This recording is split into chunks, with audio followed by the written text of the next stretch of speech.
Hey, let's get into it. Engineers who look after and maintain really large dams, they pay close attention to tiny little cracks. Not because the crack itself is any immediate danger, but because water has a way of finding its way into small weaknesses. And over time, the pressure from that water widens the openings, and a tiny fracture can become a really large opening. And eventually, serious damage can occur.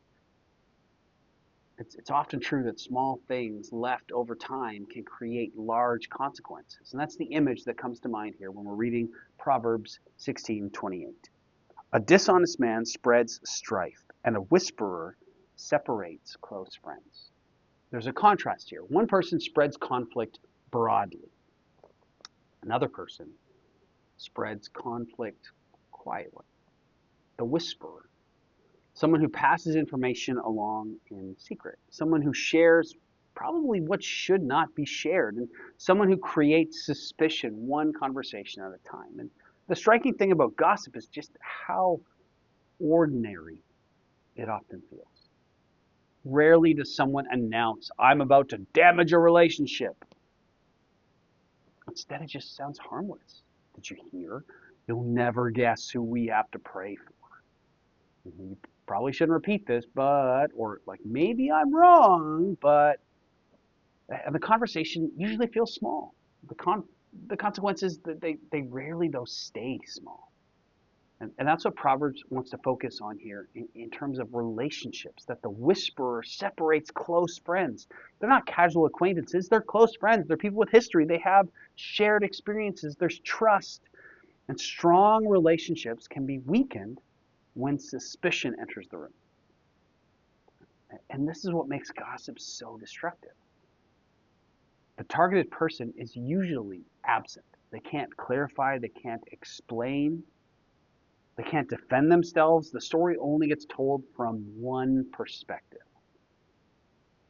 Throughout Scripture, God places enormous value on truthfulness because trust is one of the foundations of every community, whether it's family or friendships or churches. And gossip kind of slowly erodes away at the foundation of that trust. What's interesting is that Proverbs connects this behavior to dishonesty. Because gossip is often less about information and more about influence as it shapes perception. It can nudge people towards certain conclusions. It can quietly direct how others are viewed, and are we using our words in that way behind people's backs in order to shape someone's perception of that person? And wisdom recognizes the power of that. Wisdom says, hey, does this really need to be said? Should this be shared? Am I helping resolve a problem, or am I spreading it? I think again about the crack in the dam. The danger wasn't the size of the opening at first. The danger was happening over time when it was ignored. And our relationships can be similar. Small words repeated often enough can create enormous damage. The opposite, though, is also true. That when we protect another person's reputation, when we refuse to spread rumors, when we speak directly instead of kind of indirectly, when we assume the best, that's so huge.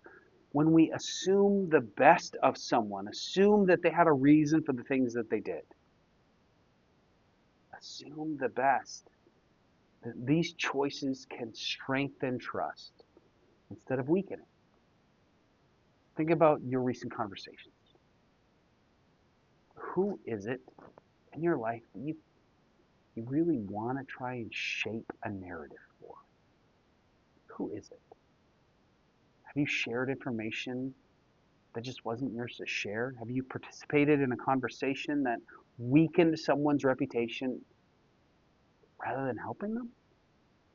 What would it look like this week to become a person who protects trust, who speaks directly, who refuses to fuel rumors, somebody who builds unity instead of suspicion? Our words, they often travel somewhere. Wisdom makes sure that they're moving in the right direction. Wherever you find yourself, God goes with you today.